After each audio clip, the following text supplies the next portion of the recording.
going through the gear here, getting some things together for the next trip to Cedar Camp, coming up pretty soon.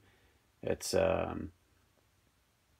early January right now, and I just got this down throw quilt here, and I'm going to try this out for the first time out at Cedar and see how it does. So this is what it looks like in the stuff sack.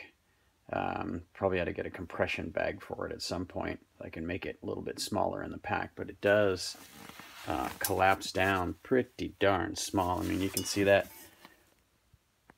in relation to the nesting cup and the Stanley right there, right? It gets really small. It's not really that big right now anyway. I could probably even just stick it down to the bottom of the pack and pack shit on top of it and work pretty well. But I'm going to take it out and show you because it's awesome. It lofts up more than you would think, and it's maybe a little bit larger than you may think too if you've never played with this thing before. Okay, check it out.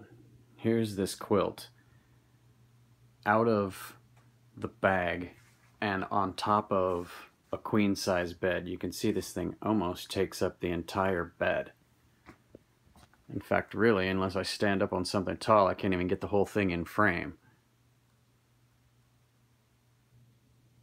So it's quite large, and it stuffs down to a very nice little package.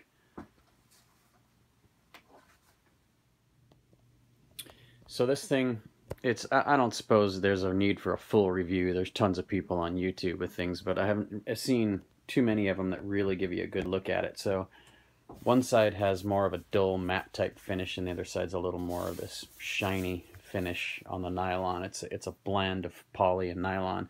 Ladies and gentlemen, this is not ripstop nylon, so be careful with it. You can tell it's very thin. I feel the down is a little bit inconsistent around some of the edges, around some of the squares on the edges. Like this guy doesn't feel like it has a whole heck of a lot in it. Whereas the one next to it is not so bad, and this one feels like there's almost twice as much. So it's not, I don't know, the quality control I don't think is the highest it could possibly be.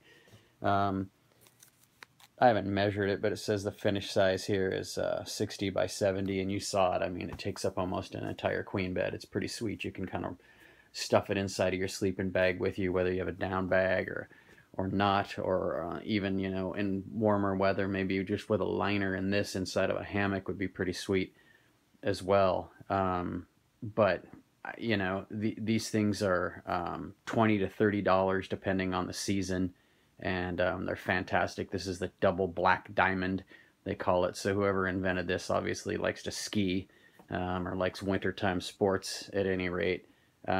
But really, I can't wait to get this thing out and check it out.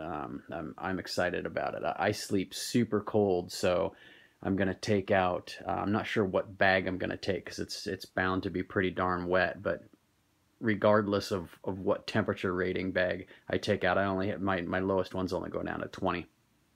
And so I'm going to stuff this inside there and have, you know, all of that inside of my bivvy. I think I'll be nice and toasty, or at least this will help me out a little bit. Because I never get a warm night's sleep, even sometimes in the summertime, you know, when we're up in the mountains and it's only down in the low 50s or high 40s, I still freeze my ass off, so I have to bundle up at night. Anyway, though, this is a quick look at this guy, and I don't know, we're going to try it out at the old Cedar Camp in the freaking rain here in January.